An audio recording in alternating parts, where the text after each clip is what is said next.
ভাই আমি আজকে এই ভিডিওটা দেখলাম, এই ভিডিওটা খুব ভাইরাল চলছে। ভিডিওটাতে এই মেয়েটাকে দেখো কত সুন্দরভাবে কথা বলছে, বলতে বলতে দেখো কিরকম ভাবে কথা বলছে সে। আমি এত সাহস কোনো মেয়ের আজ পর্যন্ত দেখিনি।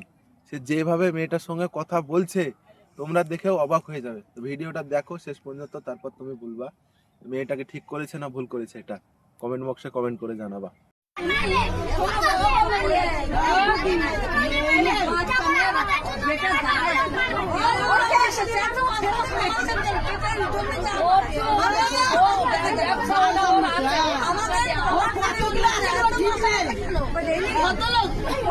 ছোট লোক